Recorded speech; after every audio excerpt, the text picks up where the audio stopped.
Brigade Palpitaire, 1 BHK, 2 BHK, 3 BHK flats available. Burigere Cross, Bengaluru. Please contact this number. తీసుకోవద్దని చెప్తాను. ఒక్క 2 నిమిషాలు, నేను కొంచెం బిజీ ఉన్నాను, నేను మళ్ళీ చేస్తాను. కాదు ఒక్క నిమిషం విను. ఇది కొంచెం ఎమర్జెన్సీ.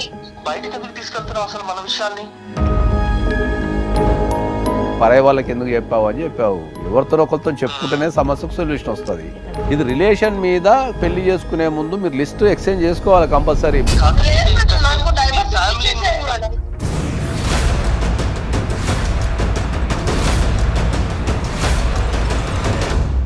అరేంజ్ మ్యారేజ్, కానీ తను అంటే నాకు బాగా ఇష్టంగా ఉంది, నేను పెళ్లి చేసుకున్నాను. ఎప్పుడో నైట్ నేను పడుకున్నాక వస్తాడు, ఎప్పుడు వెళ్తాడో వెళ్ళిపోతాడు. ఆ ఎదుటి వ్యక్తి యొక్క బిహేవియర్ని కనుక అర్థం చేసుకుంటే ఆ వ్యక్తిని హ్యాండిల్ చేయడం చాలా ఈజీ. తను ఎక్కడ సంతోషంగా ఉంటుంది అది కదా మీరు ఆలోచించాలి. ఒక అబ్బాయిని పబ్లిక్ ప్లేస్లో కలవటం ఒకటి, ఒక అబ్బాయికి పైసలు ఇవ్వడం ద్వారా మీరు అక్రమ సంబంధాలు అట్లా అంటగట్టకండి ఎప్పుడు కూడా. ప్రోగ్రామ్ స్టార్టింగ్లోనే ఆమె మనకు క్లూ ఇచ్చింది కానీ మనమే పట్టించుకోలేదు.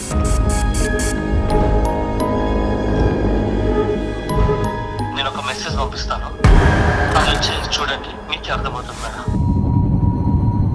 పంపేమని చెప్పండి, ఏ మెసేజ్ చూద్దాం కదా.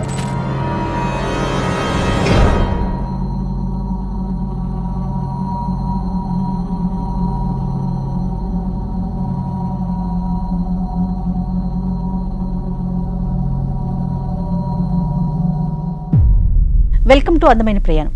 నమస్తే నాగేశ్వర్ గారు. నాగేశ్వర్ గారు, మనకి ఒక కాలరు తన ప్రాబ్లమ్ని మెసేజ్ చేశారండి. మన టీం అంతా కూడా చూశారు, మాట్లాడారు. సరే ఒకసారి మీతో మాట్లాడతాను అంటున్నారు. డైరెక్ట్గా మీతో మాట్లాడిద్దామని చెప్పేసి నెంబర్ కూడా తీసుకున్నాను నేను. ఒకసారి కాల్ చేయమంటారా? తప్పకుండా.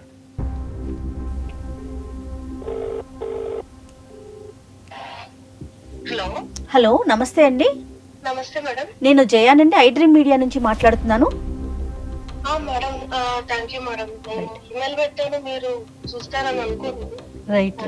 థ్యాంక్ యూ అమ్మా, థ్యాంక్ యూ. నాతో పాటు అడ్వకేట్ పూజారి నాగేశ్వర్ గారు కూడా ఉన్నారు. ఒకసారి అసలు మీ సమస్య ఏంటి క్లియర్గా మీరు మాకు వాట్సాప్లో ఏదైతే పెట్టారో అది ఇంకొంచెం డెప్త్గా క్లియర్గా చెప్పండి ఆయనకి. యా, ఒకసారి మాట్లాడు. నమస్తే సార్. నమస్తే అమ్మా. నా పేరు స్నేహ సార్. చెప్పమ్మా. నాకు 9 months బ్యాక్ మ్యారేజ్ అయింది సార్ యాక్చువల్లీ. ఓకే అమ్మా. సో నాకు పెళ్ళైనప్పుడు నుంచి కూడా మా హస్బెండ్ పెద్దగా పట్టించుకునేవాడు కాదు సార్. నేను ఓకే అమ్మా. అంటే ఎలా అంటే ఇప్పుడు నార్మల్ గా ఆడపిల్లలకు ఉన్న కోరికలు ఉంటాయి కదా, బయటకు తీసుకుని వెళ్ళడము ఇలాంటివి ఉంటాయి కదా సార్, ఇవి కూడా చేసేవాడు కాదు సార్. ఈయన చిన్న కనీసం విష్ కూడా నేను ఎక్స్పెక్ట్ చేయలేని పొజిషన్ లో అయిపోయాను సార్. నేను ఎందుకు అంటే మార్నింగ్ వెళ్ళాడు, వస్తారు అనేసి వెయిట్ చేశాను, కానీ తను వచ్చేవాడు కాదు. ఎప్పుడో నైట్ నేను పడుకున్నాక వస్తాడు, ఎప్పుడు వెళ్తాడో వెళ్ళిపోతాడు. ఏదైనా కావాలి అంటే మా అమ్మని అడుగు, మా నాన్న అడుగు, నా తమ్ముని అడుగు, ఇలా చెప్పేవాడు సార్. చాలా సఫరింగ్ ఉంది సార్. నేను ఫస్ట్ లో 6 months అంటే అడ్జస్ట్ అయ్యే టైం పడుతుంది కదా అని టైం తీసుకున్నాను సార్. బట్ తను 9 months అయినా అర్థం చేసుకోలేదు సార్ నా పొజిషన్. మీరేమైనా చేస్తుంటారా? లేదు మేడం, నేను హౌస్ వైఫ్ మేడం. ఏం చదువుకున్నారు? నేను బీటెక్ చేశాను మేడం. అరేంజ్డ్ మ్యారేజా, లవ్ మ్యారేజ్ అండి మీది? Arrange marriage madam. Arrange marriage, కానీ తను అంటే నాకు బాగా ఇష్టంగా ఉంది, నేను పెళ్లి చేసుకున్నాను. ఓకే. బట్ అంటే నార్మల్ ఇప్పుడు అమ్మాయి ఆలోచించే వాళ్ళకు కూడా తను ఏమాత్రం స్పేర్ చేయట్లేదు మేడం. టైం అనేది కొంచెమన్నా ఇవ్వాలి కదా, మినిమం టైం అనేది. ఏ టైం అనేది ఇవ్వట్లేదు. అంటే జాయింట్ ఫ్యామిలీనా? అత్తయ్య వాళ్ళు అంతా కలిసి? అత్తయ్య వాళ్ళంతా కలిసి ఉంటారు మేడం. మా మరిది కూడా ఉంటారు. ఏదైనా కావాలంటే షాపింగ్ వెళ్దాం అని అడిగినా కూడా అది మీ అత్తయ్యతో వెళ్ళు ఇలా చెప్తాడు. అంటే తనతో టైం స్పెండ్ చేయాలని నాకు కొంచెం ఉంటది కదా మేడం. సో అది కూడా లేదు మేడం. మీ హస్బెండ్ ఏం చేస్తారమ్మా? మా హస్బెండ్ తను బిజినెస్ చేస్తారు సార్. బిజినెస్ చేస్తారు. ఓకే. చేద్దాం సార్. ఏం బిజినెస్ చేస్తారు ఆయన? తను ఈ టాయ్స్ అలాంటివి చేసి మ్యానుఫాక్చరింగ్ టైప్ చేస్తారు, startup company. Okay okay, good. Before marriage ఒక 1 month టైం ఉన్నప్పుడు తను అట్లీస్ట్ ఫోన్ కాల్ చేసి మాట్లాడేవాడు. ఇప్పుడు కాల్ చేసినా కూడా లిఫ్ట్ చేయట్లేదు సార్. నేను చాలా సార్లు ట్రై చేస్తాను, ఏమనంటే కాసేపు ఆగు కాల్ చేస్తాను మీటింగ్ లో, ఇది తప్ప అదే నీకేం కావాలి నేను ఒక్క రోజు కూడా అడిగింది లేదు సార్. 9 months లో. ఇప్పుడు మీరు కలిసే ఉన్నారా, విడిగా ఉన్నారా అమ్మా? కలిసే ఉన్నాను సార్. కలిసే ఉన్నారు కానీ తనకి ఎక్స్ప్లెయిన్ చేశాను సార్, నేను 6 months వెయిట్ చేశాను, తనకి ఎక్స్ప్లెయిన్ చేశాను. అంటే నేను ఇలా సఫర్ అవుతున్నాను, సో మీరు కొంచెం అన్న టైం ఇస్తే నేను కొంచెం హ్యాపీగా ఉంటాను కదా అనేసి అని కూడా రిక్వెస్ట్ చేశాను సార్. తను కనీసం ఆ టైంలో విన్నట్టు అనిపిస్తుంది కానీ ఏం విన్నాడేమో కూడా తెలియదు. నెక్స్ట్ డే సేమ్ ఎలా రొటీన్ ఉంటుందో సేమ్ రొటీన్ పోతానే ఉంటది. ఒక సండే అని లేదు, ఒక పండగ లేదు, ఏదైనా మళ్ళీ నా బర్త్డే పోయినప్పుడు విషయాలు ఏది కానీ తను తీసుకోవట్లేదు సార్. బేసిక్ గా తన ఆఫీస్ టైమింగ్స్ అంటే బిజినెస్ అంటున్నారు కదా, తన టైమింగ్స్ ఎట్లా ఉంటాయండి? మార్నింగ్ వెళ్ళిపోతారు మేడం, ఏ టైం కి వస్తారు అనేది కూడా ఒక కరెక్ట్ టైం అనేది అయితే లేదు మేడం. తనది సాటర్డేలు సండేలు అట్లా అలా అలా కూడా లేదు మేడం. ఎప్పుడు డైలీ వెళ్ళిపోతాడు. ఏదైనా అడిగితే లేదు నేను క్లయింట్ తో మీటింగ్ ఉన్నాను, నేను అవుట్ ఆఫ్ స్టేషన్ వెళ్తున్నాను, ఇలా చెప్తూ వచ్చినారు మేడం. కంటిన్యూగా ఇదే ఉంది మేడం నాకు. సో ఇంకా 9 months అయినా కనీసం మినిమం టైం ఇవ్వట్లేదు అనేసి అని చెప్పి నేను సలహా కోసం డైవర్స్ కావాలి అనేసి అని చెప్పి నేను ఆలోచిస్తున్నాను మేడం. అమ్మా ఇప్పుడు పెళ్ళై 9 months అయింది, అవును సార్. ఏదన్నా సమస్య వస్తే మీరు దాన్ని పరిష్కరించడం నేర్చుకోవాలా. ఇప్పుడున్న యువతరం ఏం చేస్తున్నది, ఏదైనా సమస్య రాగానే దాన్ని గివప్ చేస్తున్నది. అన్ని విషయాల్లోనూ అలాగే ఆలోచిస్తున్నారు. మీకు చట్టంలో కూడా ఒక ప్రొవిజన్ ఉందమ్మా, మీరు డైవర్స్ అప్లై చేసుకోవాలన్నా కూడా మీరు పెళ్ళైన 1 year వరకు ఆగమని చెప్పి చట్టం చెప్తుంది. దానికి ఎగ్జామ్షన్స్ ఉన్నాయి. బిలో 1 year 6 months గా వెయిట్ చేశాను సార్ తన కోసం. అంటే అడ్జస్ట్ టైం పడుతుంది అడ్జస్ట్ అవ్వడానికి అనేసి. ఇప్పుడు ఇంట్లో అత్తయ్య మామయ్య అండ్ మీ మరిది అంతా కలిసి ఉంటారు కదా, మీ అత్తగారికి ఇట్లా ఎక్స్ప్లెయిన్ చేశారా, ఇట్లా జరుగుతుంది, తను నాతో మాట్లాడట్లేదు, స్పెండ్ చేయట్లేదు అనే విషయం ఇంట్లో పెద్దవాళ్ళకి చెప్పారా? అంటే ఈ కొన్ని విషయాలు చెప్పలేకపోయాను మేడం, కొన్ని అయితే మాత్రం ఎక్స్ప్రెస్ చేశాను అత్తమ్మతో. తను చెప్తాననింది కానీ మళ్ళీ నేనైతే మళ్ళీ అడగలేదు మేడం అత్తమ్మతో. ఓకే, ఇటు మీ పేరెంట్స్ కి తెలుసా ఇట్లా జరుగుతోంది, మీరు డివోర్స్ దాకా వెళ్ళాలనే ఆలోచనలో ఉన్నారని మీ పేరెంట్స్ కి తెలుసా అండి? అంటే ఇంకా చెప్పలేదు మేడం, మా పేరెంట్స్ కి అయితే ఇంకా చెప్పలేదు. అంటే నేను మా అత్తమ్మ వాళ్ళకి కూడా చెప్పలేదు ఇంకా, అంటే డైవర్స్ మ్యాటర్ వరకు. ఓకే, అంటే నా ఫీల్ ఎలా అయిపోయిందంటే బయటికి ఎక్కడికి తీసుకుని వెళ్ళారు మేడం అత్త వాళ్ళు కూడా. ఏమన్నా అంటే తెచ్చిస్తాను అని చెప్పంటారు. ఇంట్లో ఒక జైలు లాగా ఫీల్ అవుతున్నాను మేడం. ఏది కావాలన్నా కూడా అది తీసుకోవడానికి కూడా లేదు మేడం నాకు. సో అది ఒక జైలు లాగా ఫీల్ అయిపోతున్నాను. నేను చెప్తాను తనకి కానీ తను అర్థం చేసుకోవట్లేదు మేడం. అంటే ఇప్పుడు మీకు డైలీ నీడ్స్ ఏదైనా కొనుక్కోవటం కానీ, ఇంట్లో కావాల్సిన కూరగాయలు కానీ ఇవన్నీ కూడా ఎవరు చూస్తారు? తనే చూస్తాడా? అవి చేయరు మేడం, తను ఇంట్లో అత్త వాళ్ళే చేసుకుంటారు.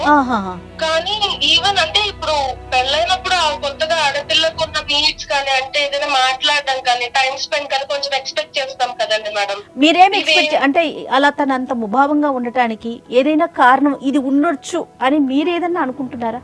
పలానా కారణం అయి ఉండొచ్చు అంటే నాతో టైం స్పెండ్ చేస్తే కదా మేడం, తన ఉద్దేశం ఏంటి అనేది నాకు అర్థమవడానికి. బర్త్డే కూడా నాకు విష్ చేయలేదు మేడం. నేను నైట్ నా బర్త్డే అనేసి తను వచ్చేంత వెయిట్ చేసి చెప్తే విష్ చేసి పడుకునేసాడు మేడం. చట్టం ఎలా చూస్తా ఉందండి దీనికంటూ ఒక కఠినమైన నియమ నిబంధనలు కానీ అట్లా ఏం? చట్టం ఎప్పుడు కూడా కలిసి ఉండమని చెప్తుంది. జనరల్ గా మనకు ఖచ్చితంగా కౌన్సిలింగ్ అనే సెషన్ పెడతారు కోర్టులో, అది మ్యాండేటరీ. కౌన్సిలింగ్ అనేది మ్యాండేటరీ. దాంట్లో పాల్గొనరా సెకండరీ విషయం. కానీ ఒక డైవర్స్ కేసు కనుక మనం కోర్టులో ప్రొడ్యూస్ చేసినప్పుడు, కోర్టులో ఫైల్ చేసినప్పుడు దాని నెక్స్ట్ వాయిదాకే కౌన్సిలింగ్ అని పెడతారు. కానీ అది మస్ట్ అనే రూల్ లేదా? కౌన్సిలింగ్ అనేది మస్ట్.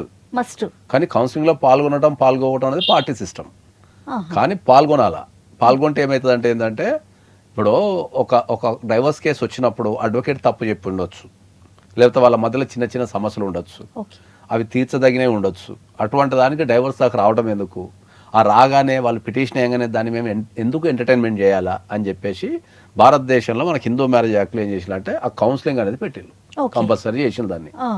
ఆ కౌన్సిలింగ్లో పాల్గొనడం ద్వారా మనకు ఏమన్నా సమస్యలు ఉంటే అక్కడనే సాల్వ్ అయిపోయినాయి అనుకో, ఇంకా కేసు రన్ చేయాల్సిన అవసరం లేదు కదా అనే ఉద్దేశంతో మనకు కౌన్సిలింగ్ అనే సెషన్ పెట్టి. దీనికి హాజరయ్యే సంఖ్య ఎలా ఉంటుందండి? దీనికి హాజరయ్యే సంఖ్య బాగానే ఉంటది. కానీ మనకి ఎదురయ్యే ప్రాబ్లం ఏంది అంటే ఆ కౌన్సిలింగ్ లో కూర్చునే వాళ్ళు ఎక్స్పర్ట్స్ అయి లేరు బాగా, చాలా మంది వరకు. కొంతమంది ఎక్స్పర్ట్స్ ఉన్నారు. ఇద్దరిని బ్యాలెన్స్ చేస్తూ, కౌన్సిలింగ్ అనే పదం ఏంది, ఇద్దరిని బ్యాలెన్స్ చేస్తూ, ఓకే, వాళ్ళిద్దరి అభిప్రాయాలకి గౌరవాన్ని ఇస్తూ ఉన్న సమస్యకు సొల్యూషన్ చెప్పగలిగితే దాన్ని కౌన్సిలింగ్ అంటారు. జనరల్ గా మనకు కౌన్సిలింగ్ లో ఏం చేస్తారంటే ఎవరినొకరిని బాధ్యులు చేస్తుంటారు. నువ్వు ఇట్లా చేయబట్టే అట్లా అయింది, అట్లా చేయబట్టే ఇట్లా అయింది అని చెప్పి బాధ్యులు చేస్తారు. ఆహా. ఎవ్వరు కూడా ఈ ప్రపంచంలో ఎవ్వరు కూడా పర్ఫెక్ట్ ఉండరు. స్నేహ ఏ వింటున్నారా? ఒక్కరు కూడా ఒక తీరే బిహేవ్ చేయరు. ఉమ్. ఓకే, ఆ ఎదుటి వ్యక్తి యొక్క ప్రవర్తన ప్యాటర్న్ కనుక అర్థం చేసుకుంటే, అంటే ఆ వ్యక్తి యొక్క బిహేవియర్ని కనుక అర్థం చేసుకుంటే ఆ వ్యక్తిని హ్యాండిల్ చేయడం చాలా ఈజీ. ఇది ఒక పెళ్ళయింది, కొత్తగా పెళ్ళైన జంట కొత్తగా అనుకుందాం. పెళ్ళైన జంటకి వాళ్ళకి సుమారు ఎంత సమయం yes, పడుతుంది కొత్తగా పెళ్ళైన జంటకి వాళ్ళు కంపల్సరీ ఎదుటి వ్యక్తి యొక్క బిహేవియర్ ని స్టడీ చేయాలి. రెండోది, ఈ పెళ్లి చేసే విధానం కూడా ఏమైతుందంటే, ఇప్పుడు ఈ కేసే తీసుకుంటే వీళ్ళకు విత్ ఇన్ ద 1 month లో పెళ్లి చేసేసారు. అవును, అందులో 15 రోజులు పెళ్లి పనులు అవుతాయి. ఈ ఒకళ్ళు ఎప్పుడు అర్థం చేసుకుంటారు బిహేవియర్? ఈ నేపథ్యంలో మీరు అంటున్నట్లుగా ఖచ్చితంగా ముందే మాట్లాడుకోవాలి. 100%. నాకు అనిపిస్తుంది ప్రీ మ్యారిటల్ కౌన్సిలింగ్ అనేది ఉంటే చాలా చాలా ప్రీ మ్యారిటల్. ఎంత నేనైతే బాగుంటుందో అనిపిస్తుంది. ఇప్పుడు 100కు 1000% ఏం చెప్తున్నా అంటే ఏంటంటే, వాళ్ళు చిన్న వాళ్ళైనా పెద్ద వాళ్ళైనా, అంటే పేదవాళ్ళైనా మధ్యతరగతి అయినా కోటీశ్వరులైనా ఎవరైనా సరే ప్రీ మ్యారిటల్ కౌన్సిలింగ్ లేకుండా ఎట్ ఎనీ కాస్ట్ పెళ్లి చేసుకోవద్దని చెప్తున్నాను నేను. సూపర్ అండి. అది ఫస్ట్ పాయింట్. రెండోది, ఇప్పుడు నీకు హై ఎండ్ కేసులలో కోర్టు చుట్టూ తిరగకుండా ఏం చేస్తారు, ఈ ఆర్బిట్రేషన్ ద్వారా కానీ లేదంటే ముందే ప్రీ మ్యారిటల్ అగ్రిమెంట్ కానీ మ్యారేజ్ కౌన్సిలింగ్ కానీ తీసుకొని ఉంటారు. ఎందుకంటే పెళ్లి తర్వాత ఏం చేయాలా అనేది ప్రీ మ్యారిటల్ కౌన్సిలింగ్, రైట్. ఎట్లుండాలా ఏం చేయాలనేది ప్రీ మ్యారిటల్ కౌన్సిలింగ్. స్నేహ చెప్పండి అమ్మా, అంటే మిమ్మల్ని లైన్లో పెట్టి ఇంతసేపు మాట్లాడుకుంటున్నాం అనుకోవద్దు. ఇప్పుడు ఎవరైతే ఈ ప్రోగ్రామ్ను చూస్తున్నారో వారందరికీ ప్రతి పాయింట్ అర్థం కావాలి. సరే, ఇప్పుడు మీరు ఫైనల్ గా ఏమంటారు? మాకెందుకు నేనైతే అడ్జస్ట్ అయ్యి ట్రై చేశాను మేడం. ఫస్ట్ నీ బ్రెయిన్ నుంచి ఈ డైవోర్స్ అనే కాన్సెప్ట్ తీసేస్తే మనం ముందరికి వెళ్ళిపోదాం. ఇంకా సమస్య రాగానే, మీకు మెయిల్ చేశాను సార్. అవునమ్మా, సమస్య రాగానే ఇమ్మీడియట్లీ దానికి సొల్యూషన్ రాకండి, ఎంబటే దాన్ని రిపేర్ చేయండి. ఫస్ట్ ఏం చేద్దామండి మరి? ఆ అబ్బాయి ఏమన్నా మాట్లాడే అవకాశం ఉందా అమ్మా? ఒకసారి కనెక్ట్ చేయండి. ప్లస్ మీకు ముందుగా చెప్పండి, ఇట్లా ఐడ్రీమ్ మీడియాని మీరు అప్రోచ్ అయ్యారన్న విషయం చెప్పండి. Hello hello. హలో ఆకాష్, ఒకసారి మాట్లాడాలి నీతో. ఒక్క 2 నిమిషాలు, నేను కొంచెం బిజీ ఉన్నాను, నేను మళ్ళీ ఆ, చేస్తాను. కాదు ఒక్క నిమిషం విను. ఇది కొంచెం ఎమర్జెన్సీ, నేను మాట్లాడాలి ఆకాష్, ఒకసారి విను. అరే ఏముంది ఎమర్జెన్సీ? సరే చెప్పు, త్వరగా చెప్పు. నేను నీతో టైం స్పెండ్ చేయాలి అనేసి అంటున్నాను కదా, నువ్వు వినట్లేదు. సో నేను ఐడ్రీమ్ వాళ్ళకి మెయిల్ పెట్టాను. సో సార్ వాళ్ళు మనకి కాల్ లో ఉన్నారు, ఒకసారి నేను కలుపుతాను, నువ్వు మాట్లాడు. బయటకు ఎందుకు తీసుకెళ్తున్నావు అసలు మన విషయాల్ని? నేనైనా నువ్వు నీకేం అర్థం తక్కువ చేస్తున్నాను అసలు? చేసుకోలేదు కదా, అక్కడి నుంచి కొన్ని ఎక్స్పెక్ట్ చేస్తాం కదా మేము కూడా. ఆకాష్ గారు, అంటే కొద్ది రోజులు అడ్జస్ట్ చేసుకుంటున్నాను కదా. ఆకాష్ గారు నమస్తే అండి. నమస్తే. ఒక్కసారి సారీ ఏమనుకోవద్దు, మేము లైన్ లోనే ఉన్నాము. Extremely sorry. కాకపోతే సమస్య కొంచెం తీవ్రంగా ఉండేసరికి స్నేహాన్ని ఒకసారి కనెక్ట్ చేయమన్నాం. నేను, నాతో పాటు మన అడ్వకేట్ పూజారి నాగేశ్వర్ గారు కూడా స్టూడియోలోనే ఉన్నారండి. Okay okay ma'am. రైట్. అంటే సమస్య ఎలా యా చినికి గాలివాన్ అంటారు చూసారా, అట్లా తయారయ్యిందండి. సో దీని గురించి మాట్లాడాల్సిన అవసరం ఎంతైనా ఉంది. ఒకసారి సార్తో ఒకసారి మాట్లాడతారా? Good morning Akash. Good morning sir. Hello sir. ఎలా ఉన్నావు? బాగున్నావా? బాగున్నాను సార్. బాగున్నాను సార్. మీ షో చూస్తుంటాను సార్, వింటుంటాను నేను చెప్పేది ఇలాంటి డిస్కషన్. బట్ చివరికి నాదే వస్తాను ఎక్స్పెక్ట్ చేయలేదు సార్. నేను ఇది ఏముండదు అబ్బా, జీవితం అనేది సైకిల్. ఎప్పుడు అదే సార్, ఇంత ముందు నువ్వు మాట్లాడుతుంటున్నావు, పరాయి వాళ్ళకి ఎందుకు చెప్పావు అని చెప్పావు. ఎవరితో ఒకరితో చెప్పుకుంటేనే సమస్యకు సొల్యూషన్ వస్తుంది. ఎవరి కాళ్ళు చెప్పుకోకుండా దాచుకుంటే సమస్య నుంచి సొల్యూషన్ ఎట్లా లాగుతాం మనం? అంటే అలాగని కాదు సార్, ఇప్పుడు మేము డిస్కస్ చేసుకోవాలి కదా, అది కానప్పుడు బయట వాళ్ళ దగ్గరికి వెళ్ళాలి కదా. కనీసం తను నాకేం చెప్పకుండా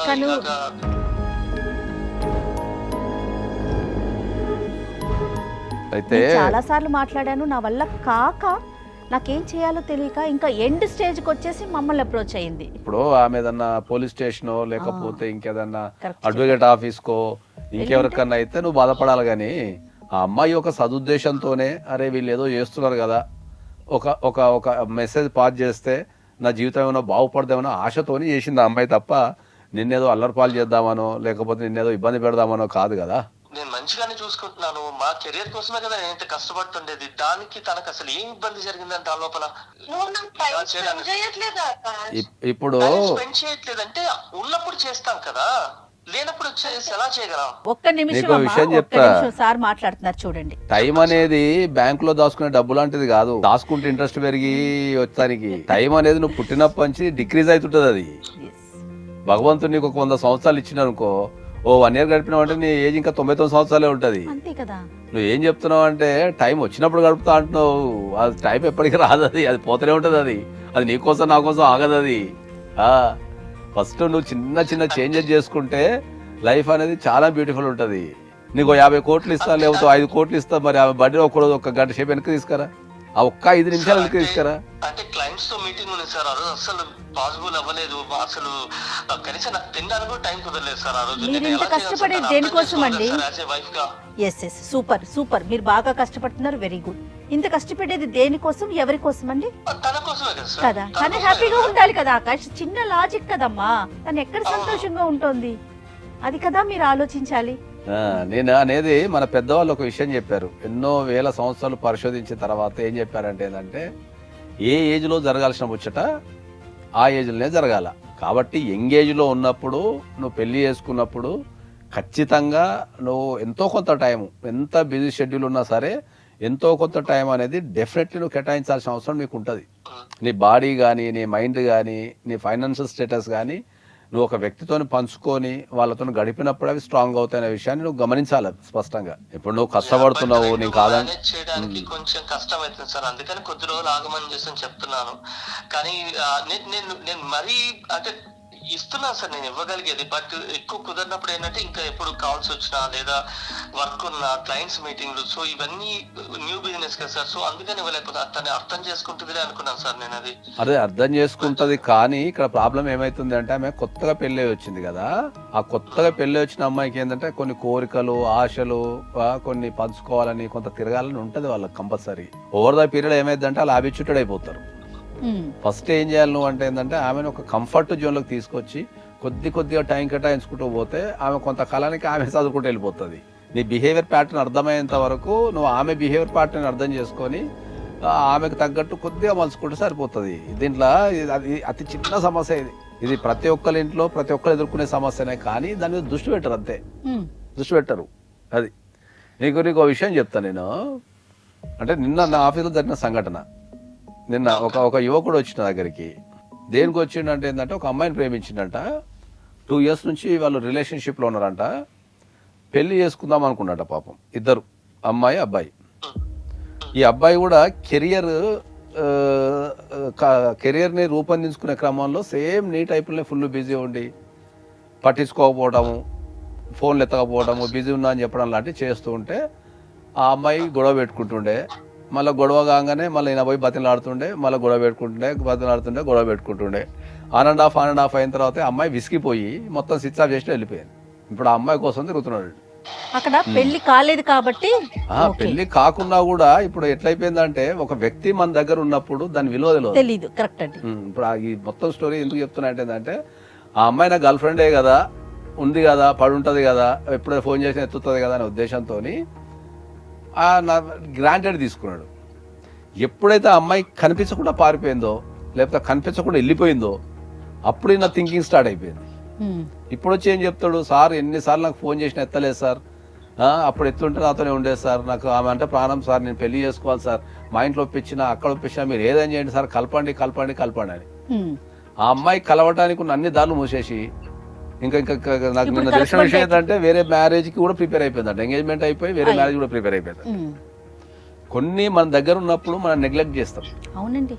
అవి మన నుంచి దూరం పోగానే పిసుకుంటాం జీవితాన్ని. చూడండి, స్నేహ ఇంకా మీరు కావాలని కోరుకుంటోంది, మీతోనే ఉండాలని కోరుకుంటోంది. అవును మేడం, నేను కూడా అదే కావాలని కోరుకుంటున్నాను మేడం.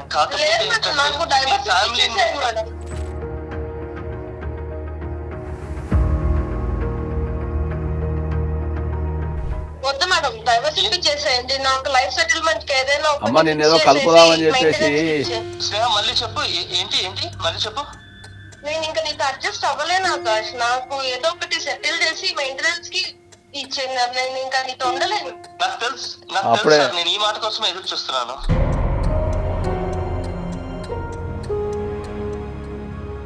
అదేంటి లేదు సార్, నాకు డైవర్స్ నేను లేనప్పుడు తను ఏం చేస్తుందో నేను ఆల్రెడీ ఒక మనిషిని చేసి కనుక్కున్నాను సార్. నేను తను వచ్చేసి పెట్టాను. తను రెస్టారెంట్ కి వచ్చేసి వెళ్తూ తినడానికి వెళ్తున్నాను లేదా సమ్ షాపింగ్ అని చేసి చెప్పి వేరే అబ్బాయితో వచ్చేసి తిరుగుతాను సార్. 3 సార్లు చూసారు సార్, నాకు ఇన్ఫర్మేషన్ వచ్చింది. తనకు డబ్బులు కూడా ఇచ్చాను సార్. తను నా ఫ్రెండ్, ఏంటి? మాట్లాడకూడదు. నీ ఫ్రెండ్ అయితే 3-4 సార్లు కలుస్తారా? డబ్బులు ఇస్తారా ఎవరైనా? దాన్ని అడగకుండా సఫరింగ్ లో ఉన్నాడు అనేసి అని చెప్పి నేను ఎంతో హెల్ప్ చేశాను. ఫైనాన్షియల్ గా సఫరింగ్ లో ఉన్నాడా?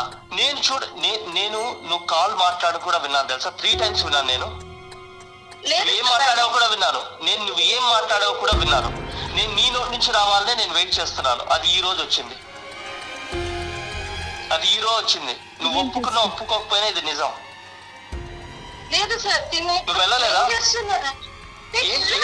కానీ తను నా ఫ్రెండ్. ఏంటి ఫ్రెండ్? ఫోన్ లో నువ్వేం మాట్లాడావో నేను విన్నాను. ఫోన్లలో నువ్వేం మాట్లాడావో ఎలా మాట్లాడావో నేను విన్నాను.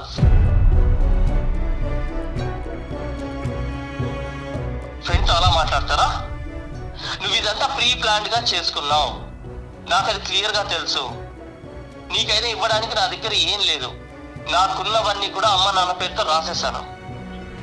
అర్థమైందా? నీకు ఇవ్వడానికి ఏం లేదు. నువ్వు కాదు అడిగేది డివోర్స్, నేను అడుగుతున్నాను ఇప్పుడు. ఇప్పుడు ఈ సమస్య ఏమైంది? నిజాయితీగా లేదు సార్. అలాంటి అమ్మాయి నాకు అవసరం లేదు. ఆకాష్ అండ్ స్నేహ ఒక్క నిమిషం ఆగండి. ఈ సమస్య మేము వేరే అనుకున్నాము, సడన్ గా ఇది వేరే దిక్కు వెళ్ళిపోయింది. ఇప్పుడు నువ్వు మాట్లాడకపోవటానికి గల కారణం ఏందనేది నాకు ఇప్పుడు అర్థమైంది. ఆ అమ్మాయి వేరే అబ్బాయితోని, ఆమె ఏదైతే ఫ్రెండ్ అని చెప్తుందో ఆ ఫ్రెండ్ తోని తిరగటము, లేకపోతే ఆ అబ్బాయికి పైసలు వేయటం ద్వారా ఈ అనుమానంతో ఆమెను అవాయిడ్ చేస్తున్నాను. నాకు క్లియర్ గా వచ్చేసి నాకు అర్థమైంది సార్. నాకు వచ్చి తెలిసింది సార్. అది నేను అప్పటి వరకు వచ్చేసి నాకు అనుమానంగా ఉంది, కానీ నాకు ఎప్పుడైతే క్లియర్ అయిందో నేను అప్పటి నుంచి తనతో డైరెక్ట్ గా చెప్పలేకపోతున్నాను. కాకపోతే ఏంటంటే ఏదో ఒక రోజు తనే చెప్తుందని వెయిట్ చేస్తాను. ఆకాష్ చూడండి, మీరు ఓన్లీ ఒక అబ్బాయిని అదే అంటున్నా, ఒక అబ్బాయిని పబ్లిక్ ప్లేస్ లో కలవటం ఒకటి, ఒక అబ్బాయికి పైసలు వేయడం ద్వారా మీరు అక్రమ సంబంధాలు అట్లా అంటగట్టకండి ఎప్పుడు కూడా. ఎందుకంటే ఆమె ఒక 20 years 25 years గడిపిన తర్వాత నీ దగ్గరకు వచ్చింది. ఆమె ఆ 20-25 years జీవితంలో నువ్వు లేవు. ఓకే, లేనప్పుడు మన దగ్గర సరైన సాక్ష్యాధారం లేకుండా ఒక వ్యక్తితోని మాట్లాడడం ద్వారానో, లేకపోతే ఒక వ్యక్తిని ఒక పబ్లిక్ ప్లేస్లో కలవడం ద్వారానో మనం ఇమ్మీడియట్లీ ఒక కన్క్లూషన్కి రావద్దు అనేది నా రిక్వెస్ట్. సరే, ఇప్పుడు నేనే స్టన్ అయినా, ఎందుకంటే ఆ అమ్మాయి మాకేం చెప్పలేదు. ఆ అమ్మాయి ఏం చెప్పింది అంటే, భర్త నాకు టైం ఇవ్వటం లేదు కాబట్టి మీరు ఏదో ఒకటి చేయండి సార్ అని చెప్పి మన దగ్గరకు వచ్చింది. అదే నాకు అప్పటి నుంచి ఏమైంది, నాకు అదే అనిపించింది. నాకు అప్పటి నుంచి ఏంటంటే, అరే కొత్తగా పెళ్ళైన వాళ్ళు కనీసం ఒక 1 రోజులు 2 నెలలు ఏదో గడుపుతారు కదా, ఇంత ఎందుకు వచ్చింది అనేది ఒక పాయింట్. రెండోది, ఇద్దరు కూడా సరైన ఫేజ్లో ఏంటంటే ఇద్దరు డైవోర్స్ తీసుకోవాలని ఎవరి మనసులో వాళ్ళనుకొని అటు తిరుగుతున్నారు. కాబట్టి మీరు గట్టిగా గుర్తుపెట్టుకోవాల్సిన విషయం ఏంటంటే, ఇది డైవోర్స్ ఇచ్చే వేదిక కాదు. ఒక సంఘటన ద్వారా మనం ఎప్పుడు కూడా కన్క్లూషన్ రావద్దు. ఇది ఫస్ట్ పాయింట్. ఇది రిలేషన్ మీద పెళ్లి చేసుకునే ముందు మీరు లిస్ట్ ఎక్స్చేంజ్ చేసుకోవాలి కంపల్సరీ. బాబు, నా జీవితంలో ఈ అమ్మాయిలు ఉన్నారు, ఈమె నా క్లాస్మేట్, స్కూల్ మేట్, ఈమె నా కాలేజ్ మేట్, ఈమె నా కొలీగు, ఈమె నా బిజినెస్ పార్ట్నరు, మా రిలేషన్ ఇంతవరకే ఉంటుంది, కావాలంటే ఓపెన్గా పెట్టేస్తున్నా, చార్ట్స్ చెక్ చేసేసుకో, లేకపోతే ఈమెతో నాకు రిలేషన్షిప్ ఉండే ఇప్పుడు లేదు అనేదాన్ని చాలా స్పష్టంగా పెళ్లికి ముందే మాట్లాడుకొని కాంటాక్ట్ లిస్ట్ కనుక ఎక్స్చేంజ్ చేసుకోగలిగితే మీకు పెళ్లికి ముందే డౌట్స్ అని క్లారిఫికేషన్ అయిపోతాయి. పెళ్లికి ముందే మీరు వెరిఫికేషన్ చేసుకున్న తర్వాత అప్పుడు ఆనందంగా పెళ్లి దాంట్లోకి వెళ్ళిపోవాలి. నచ్చితే చేసుకుంటే లేదు. స్నేహ, మీరు ఏమంటారు ఫైనల్ గా? మేడం, లేదు మేడం, తనతో అడ్జస్ట్ అవ్వడం అయితే కష్టం మేడం. ఎందుకంటే నేను ఎక్స్ప్లెయిన్ చేసినా తను అర్థం చేసుకోవట్లేదు. తను మీ మీద ఒక పెద్ద, అంటే ఒక అభాండం అనుకోవాలా, మరి దాన్ని నిజమనాలో మాకు అర్థం కావట్లేదు. ఒక పెద్ద విషయాన్ని అయితే చెప్పారు, మరి దాని గురించి మీరేమంటారు చెప్పండి. లేదు మేడం, తను నిజంగా ఫ్రెండ్ మేడం. అలా ఎలా అనుకుంటారు మేడం? మరి అలాంటప్పుడు తీసుకొచ్చి కూర్చోబెట్టి మాట్లాడితే అయిపోతుంది కదా. రండి ఒకసారి మా ఆఫీస్కి రండి. నాకు ఏదో ఒకటి భయం ఇప్పించి అంటే నేను ఒకటి చెప్తున్నాను, మీరు ఇంకొకటి చెప్తున్నారు. ఆకాష్ అర్థం చేసుకోవట్లేదని. అతను అర్థం చేసుకునేలాగా సారు నేను మాట్లాడతాం, అతనికి కౌన్సిలింగ్ ఇస్తాం. మీరెందుకు డివోర్స్ అడుగుతున్నారు ఇంత గట్టిగా? ఆకాష్, మీ ఒపీనియన్ చెప్పండి ప్లీజ్. నేను ఒక మెసేజ్ పంపిస్తాను, అది వచ్చేసి చూడండి, మీకు అర్థమవుతుంది మేడం. పంపేమని చెప్పండి, ఏ మెసేజ్ చూద్దాం కదా. అంతేనా? పంపేమనండి, తప్పేముంది. సరే పంపించండి, ఈ నెంబర్ కి ఇమీడియట్ గా పంపించండి. ఇప్పుడే పంపిస్తున్నాను.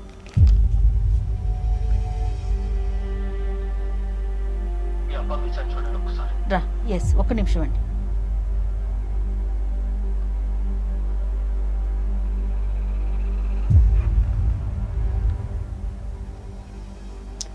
ఏంది ఇది నిజమైన మెసేజ్ అనా ఆకాష్? నిజమైంది సార్. మరి ఇంత ఘోరంగా ఉంది ఏంది ఇది?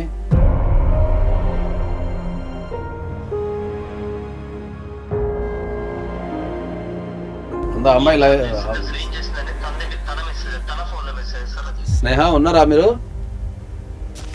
సార్ ఉన్నాను సార్. ఆ మెసేజ్ ఏందమ్మా అంత? ఇంకా ఉన్నాయా ఇలాంటి మెసేజెస్? ఇంకా ఉన్నాయి సార్, ఇంకా చాలా ఉన్నాయి. స్నేహ చెప్పమ్మా, అది ఆ మెసేజ్ మీరు స్నేహకు పంపించినావా అది ఆకాష్? పంపిస్తున్నా సార్. ఇది ఎలా మలుపు తిరుగుతుంది అసలు అర్థం కావట్లేదు. ఇలా కూడా ఆలోచిస్తుంది, ఇలా కూడా ఉన్నారా? పంపించాను సార్, చూడు నువ్వు కూడా.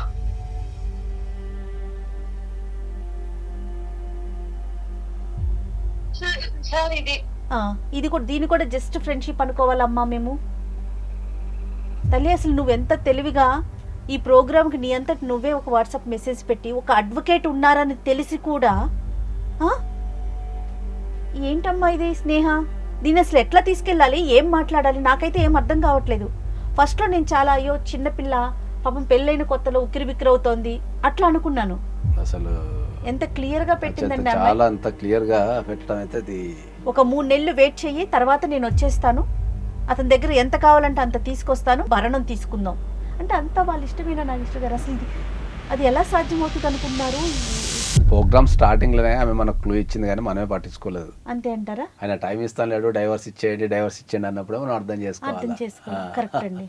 ఆమె డైవర్స్ అనేది ఆయన టైం ఇవ్వకపోవడం వల్ల అడుగుతుందేమో అనుకున్నాం, కానీ ఆమె అడిగే డైవర్స్ వెనక ఇంత కథ ఉందనే విషయం మనకి ఇప్పటికి తెలియదు. అది గెస్ చేయలేకపోయాం. అది కంప్లైంట్ ఇచ్చుకోమని చెప్దామంటారు. అసలు మీ ఒపీనియన్ చెప్పండి. జనరల్ గా మనం అయితే ఇప్పుడు దీంట్లో అయితే మ్యారేజ్ అనేది ఒక ఫ్రాడ్ ఇంటెన్షన్ తో జరిగింది. జనరల్ అంటే మ్యారేజ్ చేసుకునే విధానమే ఒక ఫ్రాడ్ తో జరిగింది. అంతేనా స్నేహ? మీరు మనసులో ఏదో పెట్టుకొని పెళ్లి చేసుకున్నారు, కరెక్టేనా? కాదు, అంతే కదా స్నేహ అంటే ఆమె ఒప్పుకుంటది. ఇప్పుడు పెళ్లి అనేది అవసరం కాదు. పెళ్లి అనేది ఒక జీవిత విధానం. ఏజ్ అయిపోయిందనో లేకపోతే పైసలు రావాలనో ఓ తోడు ఉండాలనో ఎవడో ఒకడు ఉండాలి కదా అని అట్లా పెళ్లిళ్ళు చేసుకున్నాయన్నీ ఫెయిల్ అవుతున్నాయి తప్ప ఈ పెళ్లిలో జరిగిందే. దీంట్లో 2 అంశాలు ఉన్నాయి మనకు. టెక్నికల్ గా మనం చెప్పాలంటే ఏంటంటే, ఎవరైతే ఆకాష్ ఉన్నాడో ఆకాష్ ఇప్పుడు ఈ సాక్ష్యాలను పెట్టుకొని డైరెక్ట్ కోర్టులో అనల్మెంట్ ఆఫ్ మ్యారేజ్ వేసుకోవచ్చు. అనల్మెంట్ ఆఫ్ మ్యారేజ్ అంటే ఏంది? పెళ్లిని రద్దు చేయండి అని వేసుకోవచ్చు. జనరల్గా ఏంటంటే అందరూ పెళ్ళి అయిన తర్వాత డైవర్సే తీసుకుంటుంటారు. డైవర్స్కి అనల్మెంట్ ఆఫ్ మ్యారేజ్కి తేడా ఏంటంటే, డైవర్స్ అంటేనేమో మనం పెళ్ళిని యాక్సెప్ట్ చేస్తాం, ఆమెని భార్య కిందనో భర్త కిందనో గుర్తిస్తాం, కానీ ఆ వ్యక్తితో నేను కలిసి ఉండలేను, ఈ కారణాల వల్ల నేను కలిసి ఉండలేను కాబట్టి నాకు డైవర్స్ ఇవ్వండి అని డైవర్స్ అడుగుతాం మనం. దాన్ని డైవర్స్ అంటాం. అనల్మెంట్ ఆఫ్ మ్యారేజ్ అంటే వివాహాన్ని రద్దు చేయటం. వివాహాన్ని రద్దు చేయడం అంటే ఏంటంటే, ఈ పెళ్ళి ఫ్రాడ్ చేయడం ద్వారానో, బెదిరించడం ద్వారానో, మోసం చేయడం ద్వారానో, అబద్ధాలు ఆడడం ద్వారానో, ప్రలోభ పెట్టడం ద్వారానో జరిగింది అంటే ఈ పెళ్లి చేసే ఉద్దేశమే సరిగ్గా లేదు అని మనం కనుక కోర్టులో ప్రూవ్ చేయగలిగితే డెఫినెట్లీ అది రద్దు అయిపోతుంది. అంటే వాళ్ళిద్దరిని భార్యాభర్తల కింద కూడా కోర్టు గుర్తించదు. ఇంకా ఈ పెళ్లి జరగలేదు, వీళ్ళిద్దరు భార్యాభర్తలు కాదని ఆర్డర్ వచ్చే అవకాశం ఉంటుంది. ఆకాష్కి అది ఆప్షన్. అది ఈ అమ్మాయి అయితే ఏమనుకుంటుందంటే ఏంటంటే, అమ్మాయి ఏదైతే మెయింటెనెన్స్ అలిమోని తీసుకొని భర్త దగ్గర నుంచి వెళ్ళిపోయి వేరే అబ్బాయిని పెళ్లి చేసుకుందాం అనుకుంటుంది కదా, దీంట్లో ఆస్తులలో అయితే వాటా ఏమీ రాదు. ఆమె ఏమైనా ఏం చేయగలుగుతుంది? ఆమె మెయింటెనెన్స్ పొందగలుగుతుంది అంతే. భర్త దగ్గర నుంచి మెయింటెనెన్స్ పొందగలుగుతుంది. రద్దు అయితే మన మెయింటెనెన్స్ అంతా వాపస్ ఇవ్వాలి. తర్వాత అది కనుక ప్రూవ్ అయింది అనుకో, పెళ్లి రద్దు ప్రూవ్ అయింది అనుకో, ఆమె కలిమని కూడా రాదు. వీళ్ళు చట్టాల మీద అవగాహన లేకుండా, చట్టాల మీద సరైన అది లేకుండా వాళ్ళు ఏదో ఊహించుకొని ఏదో వస్తుందని చెప్పి భర్త దగ్గర నుంచి పైసలు గుంజాలనో లేకపోతే పెళ్లి చేసుకోవడం ద్వారా ఏదో గుంజాలని అనుకుంటారు కదా, అలాంటి ఉద్దేశాలతో పెళ్లిళ్ళు చేసుకుంటే వర్కౌట్ కావు. ఎంత క్లియర్ గా చెప్పారో నాగేశ్వర గారు. ఏమ్మా విన్నావా? ఆకాష్ గారు విన్నారా? విన్నాను మేడం. ఇంత ఆలోచన పెట్టుకొని ఇంత పొల్యూటెడ్ గా ఉండి అసలు ఎలా చేస్తారో నాకు అర్థం కావట్లేదు మేడం. స్నేహ, నువ్వు ఇంత అంటే ఇంకా అది నేను చెప్పేది కాదు. దయచేసి ఇంక ఎలా జరగాలనుంటే మీ హస్బెండ్ ఎలా రియాక్ట్ అవుతే ఆ రకంగా నీ జీవితం ముందుకెళ్తుందమ్మా. ఇంకెప్పుడు కూడా ఇలా మోసం చేసే పరిస్థితికి దయచేసి మా దాకా కూడా రామాక తల్లి. ఇది కలిపే వేదిక, కానీ తప్పనిసరి పరిస్థితుల్లో ఈరోజు ఇలా చేయాల్సి వస్తుంది. అంతే కదా నాగేశ్వర గారు? తప్పనిసరి పరిస్థితుల్లో. అవును, తప్పనిసరి చాలా బాధగా అనిపిస్తా ఉంది నాకు. ఎప్పుడైనా సరే నేను ఇంతకుముందు మేడం చెప్పినట్టు చాలా స్పష్టంగా ఏంటంటే, ఈ ప్రోగ్రామ్కి కాల్ చేసేటప్పుడు ఎవరైనా సరే నిజాలతోనే రండి. నిజాలతో వస్తేనే దానికి మేము సరైన సమస్యకు పరిష్కారం కనిపెట్టగలుగుతాం. అవును. ఈ కేసులో ఆ అమ్మాయి పైకి మనసులో ఒకటి ఉంది, పై ఒకటి పెట్టుకుని వచ్చడం ద్వారా రిజల్ట్ ఏమైపోయింది, లాస్ట్కి చూడండి, డైవోర్స్ దారి తీసేసింది, తప్పలేదు. అనల్మెంట్ ఆఫ్ మ్యారేజ్ కి దారి తీస్తున్నారు. రైట్ ఆకాష్ గారు? Thank you madam. Right. చాలా వచ్చేసి నేను చేస్తాను, నేను డిసిషన్ ఇచ్చి. డెఫినెట్ గా అండి, thank definite. You so much sir, thank you so much sir, నా సైడ్ వచ్చేసి మాట్లాడినందుకు. యా, ఈ ప్రోగ్రామ్ అనేది నీ సైడ్ నా సైడ్ అంటే ఏమి ఉండదు, మనము వాస్తవం చట్టం సైడే వైపు. ఉంటాం, చట్టం వైపు వాస్తవం వైపే ఉంటాము. అది నువ్వైనా స్నేహ అయినా ఇంకెవరైనా సరే మనం చట్టంలో ఏముంది మనం అనేది వాస్తవాలు మాట్లాడటానికి ప్రోగ్రామ్ ఉంది. కాబట్టి నేనేదో నీ సైడ్ మాట్లాడనుకోకు, చట్టంలో ఉన్న ప్రొవిజన్ చెప్పినా అంతే. నీకు జరిగిన అన్యాయం గురించి నేను మాట్లాడిన తప్ప ఇంకా అందులో ఏం లేదు. Thank you so much sir, thank you so much right sir. Right నేను చాలా నేను చేస్తాను sir. Right. Thank you madam. Right. చూద్దాం మరి ఆకాష్ ఇంకా అది తన పర్సనల్ డెసిషన్ కదా. ఏదన్నా ఇంకా చట్టానికి సంబంధించి కానీ ఏదన్నా హెల్ప్ అడిగితే మాత్రం ఒకసారి మీరు మాట్లాడే తప్పకుండా. ప్రయత్నం ఇప్పుడు చేయండి. ఇటువంటి కేసులు ఇంతకుముందు డైవర్స్ కేసులు పెరుగుతున్నాయి. అవునండి. పూర్వకాలంలో మన పెద్దలు ఏం చెప్పిండ్రు, 100 అబద్ధాలు ఆడైనా సరే ఒక పెళ్లి చేయమన్నారు. ఓకే, ఈ మాట 30 సంవత్సరాలు 40 సంవత్సరాల క్రితం పనిచేసింది. ఇప్పుడు ఒక్క అబద్ధం ఆడి పెళ్లి చేసినా కూడా పెళ్లి నిలబడటం లేదు. కరెక్ట్. పెళ్లిలో ప్రతి ఒక్కరు ఎంత- జెన్యునిటీ Yes, కోరుకుంటున్నారు. ఎంత నిజాయితీగా ఉంటే ఎంత నిజాయితీ ఉంటే ఆ పెళ్లి అంత సక్సెస్ అవుతుంది. రైట్ అండి. Thank you so much. నమస్తే అండి.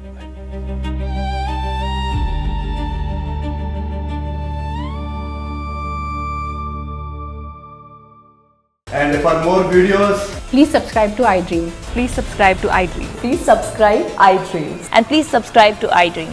For more videos, subscribe to iDream. please like, share, and subscribe to the channel. Congratulations, iDream. Subscribe to iDream. Subscribe to iDream. So, subscribe to iDream Media. iDream team అందరికి huge congratulations. Please subscribe iDream Media. Please subscribe to iDream. Subscribe iDream. Please subscribe to iDream. iDream అంటే నా కళల ఛానల్ను subscribe చేసుకున్న నోరు తిరుగుతలేదు, మీరైతే గంట గుర్తు కొట్టండి. For more such videos, please subscribe to iDream.